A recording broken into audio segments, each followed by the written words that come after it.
Hey, it's around 6:48 p.m. on October 16th, 2024, and this is my small car collection, my babies, and I'm recording this because I'm actually selling them away, so I'm literally about to, after recording this, go drop off the DeLorean to a dealership who might consign it, so really actually a bittersweet moment, but I realized that I've never really recorded any videos of these cars that I treasure. So I thought I would do that. In general, I think the reason I like cars, I've always liked them. It's just, I think it's the perfect intersection of art and design and engineering, right? These cars are very beautiful, but they're also very functional, and they serve very different purposes depending on the type of car they are. So a sports car is engineered and optimized to behave in a certain way than something like a Grand Touring car, or even just a luxury sedan or something like that, or an SUV. So yeah, I've always just been fascinated by cars in that sense, and the games that I've played and liked also involve cars most of the time.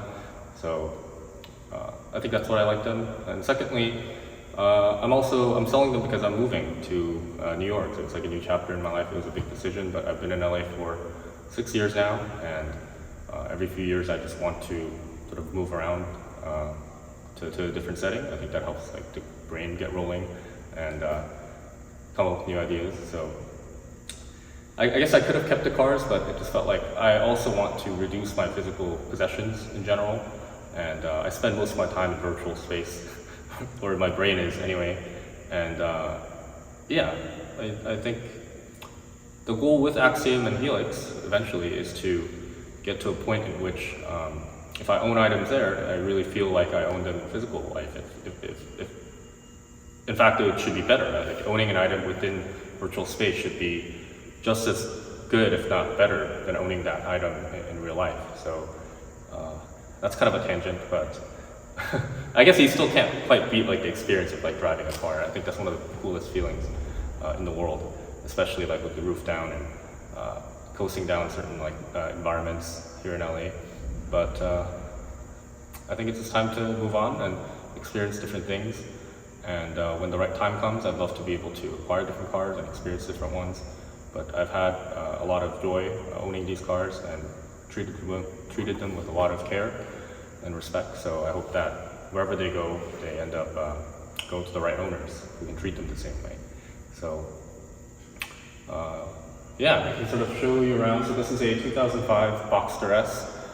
It's a 987 model, and this is a 1981 DeLorean, and that is a 2006 Subaru Impreza WRX STI. So that's been wrapped in a custom, I wrapped that, and I designed that also, but that's sort of just the iconic Subaru WRC rally racing livery, and I kind of wanted to just pay homage to that, so I did that. And yeah, the DeLorean, there's no words to, I guess, describe it. I mean, Back to the Future has been my favorite movie of all time. It's been my #1 dream car that I've always wanted, and last year it came up. I saw it online, and I went to Vegas and I bought it. And of course, it was a big purchase, so most of it is financed. I'm still paying it off, but it was definitely, I think it was worth it. I wish I could have driven it more. It's not as reliable because it's at this point almost like a 45-year-old car. But yeah, it's a one-owner car. It has 13,000 miles on it. It was basically, someone purchased it at the time. It has all the service records for 40 years. In fact, it even has the leaflet, the actual tire warranty, and even a city map of Los Angeles from 1981. So it's like a piece of history, almost like a fossil that's sort of been preserved really well. So I might have a hard time finding anything preserved like that, but there's always opportunities later on, and I think right now it's sad because I don't have I wish I had more resources and time to be able to spend on it and give it the more TLC that it deserves to get it back up, but I'm just not in the position right now just yet. So I hope that it goes to a better owner, and then for sure later on when I'm able to, I'm going to want to acquire another DeLorean and fix it up. And the Subaru, it's just heavily modded. I bought it in Seattle actually less than a year ago, so I didn't really fully get to even enjoy it as much, but it has the previous owner put in a new engine in it, and these cars are notorious for basically like people driving it super hard and the motor blowing up basically. And these are very, very moddable cars. So it has its own share of a bunch of mods on it that I didn't do anything on it besides just the wrap, but the previous owner did a bunch, and it's got like a new built motor in it. The chassis itself is quite old. I think it's almost got like 230,000 miles on the chassis, but it's got like a bigger turbo, new exhaust system. What else? Like blow-off valves, new intake system. I mean, like all the usual stuff, I guess.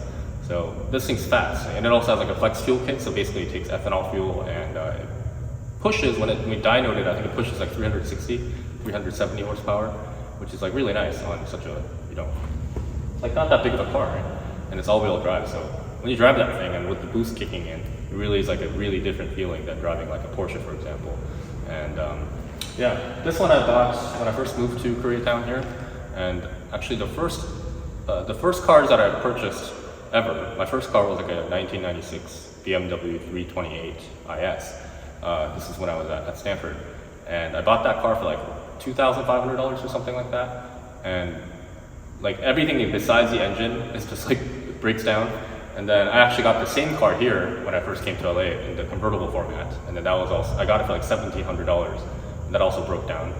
And then yeah, this is that other car that I got afterwards, but I've been very happy with it. It's extremely reliable, and yeah, I've never had any issues with it whatsoever. So this car is what really made me, I think, fall in love and appreciate Porsches a lot. And I also appreciate the racing heritage and kind of the engineering philosophy behind these cars, right? And there's a reason why this model that came out, or not the Boxster, but just in general the platform of the 911 and its variants are around even like 50, 60 years later, is because it's just been tuned and engineered to perfection, and that's really, really cool. So I kind of feel that way when I drive the car as well. So with any product I create, I hope that people feel that as well, of the care that went into it. But certainly these cars, you can feel the passion behind them. The DeLorean also, I'm pretty interested in the history of it. So it's like one man's dream, right? John DeLorean came out of Chrysler as like a hotshot designer, and he decided to create his own car, and ultimately it failed just due to a lot of internal issues as well as external factors. But it's also cool having that piece of history, and the one owner of this car that I have all the documentation for, actually, like, you can see the service records the day of the delivery that the initial owner got it. He sent it back to the dealership with like the free warranty with like 15 things that were wrong. Like there was like apparently things that were rattling, the door wasn't opening right, a whole bunch of issues, like some suspension issues. But that's also sort of part of the history, right? And it just shows you like these cars were falling apart essentially when they came out. And yeah, like driving it is not the best experience, right? It also feels like it's going to fall apart. It's also an old car, and it's definitely not fast. But it's more about with this car, it's more about, I think, the fact that I've always just wanted one, and it feels like I'm sort of still living in the future, although it's 4 years old. So let me show you around a bit more.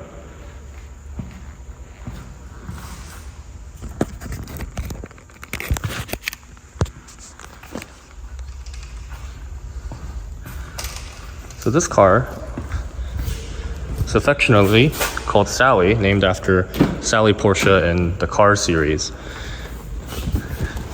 And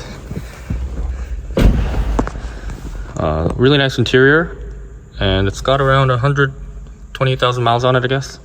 And again, I've had no issues with it whatsoever. I drive it with the roof down all the time, and it's like the best feeling ever.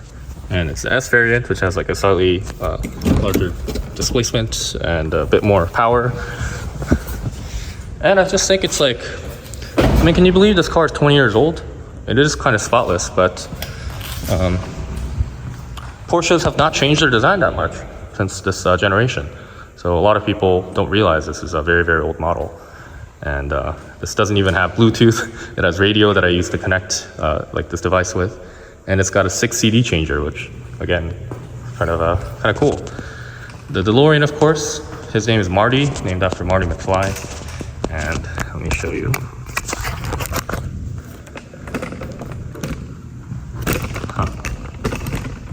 There you go.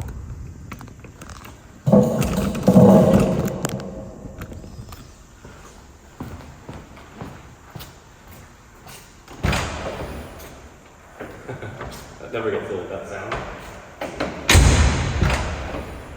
It's also very dirty because I haven't washed it in forever, but yeah, this car still smells like 1980s leather.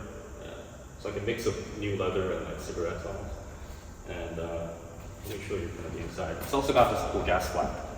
So this is a 1981 variant, first year of production. In total, I believe they made less than 8,000 of these cars. No one really knows the full production amount, and they had a bunch of like dead stock parts, which like another company or entrepreneur purchased, and now it's like the DMC for America. But yeah, this gas flap is only present in the first year models of the first year production of these cars.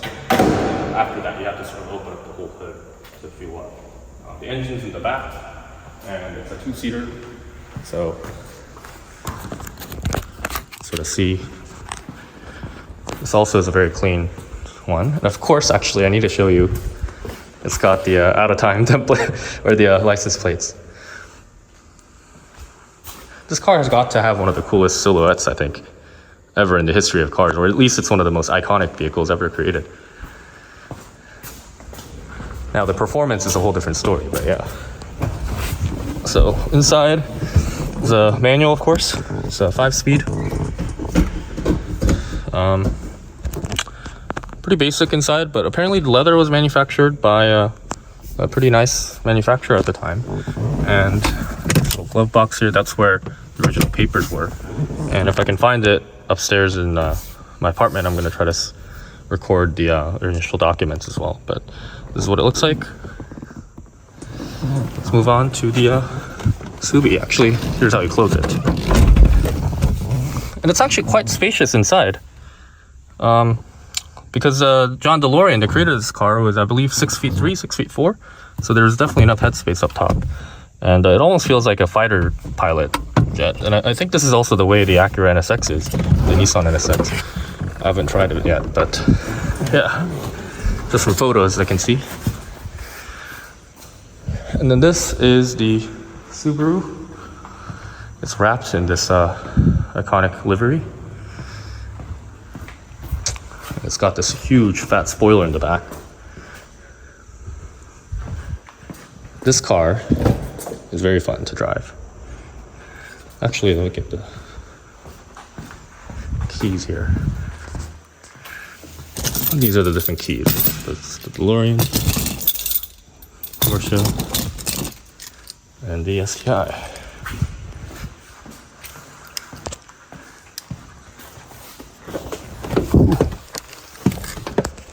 This car is so fun. The way it lights up. There we go. It's also a 6-speed manual transmission.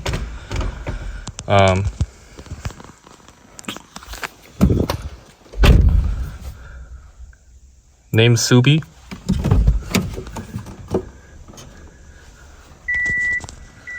Let's try it on. Oh, sounds really nice, huh?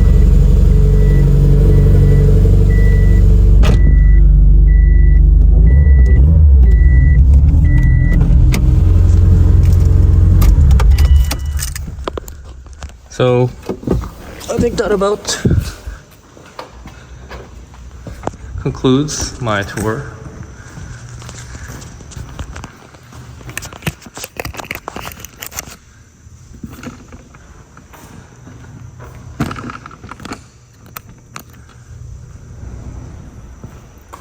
So yeah, I think that about concludes the tour of my little collection here before it's about to be broken apart, sadly. But yeah, I really love them, and I can't wait for other vehicles that I get to acquire, both in real life and in virtual space, and all the new cars that I get to also design. I think that'd be really cool, is being able to create my own cars, perhaps like in collaboration with other automotive designers, and then initially create them virtually. And it'd be cool if I could even create my original brands, like virtual brands. And then the eventual goal is to be able to actually produce those vehicles in real life. So, and also a bunch of other stuff besides cars, like fashion and clothes, accessories, and all those other things. But that's the big vision for these virtual worlds that we're creating, right? It lowers the barrier of entry for creation for people like myself who might have ideas but don't necessarily have the full knowledge and specialty to create them. You could do it for like factors and factors much less in virtual space, and prototype those, and you can even sell them. That's the commerce aspect of it. But that's the part that I'm really thinking about and immersed in right now, and I think will be for quite a few years, or maybe my entire life, is how do we enable the ultimate creativity in people by making things it's easier to create and design in the first place. So yeah, I'm gonna drive this DeLorean now to dealer, and I may never see it again, who knows, but starting next week I'll be in New York, so start of a new chapter, and who knows what's gonna happen, right? I said this from day one of recording this, that no one really knows what they're doing in life, and it just sort of happens, and you can only look back and connect the dots. And it's already been many years, 5-6 years since I first came to LA and moved across like 3-4 different places, and now it's time to move on. And it doesn't make sense to have cars in New York, so I'm gonna take a pause for now in my vehicle ownership, and then later on maybe buy even cooler cars. And for sure, it's sad that I'm letting the DeLorean go, but later on I promise that I'll get another one and take better care of it. So, all right, bye.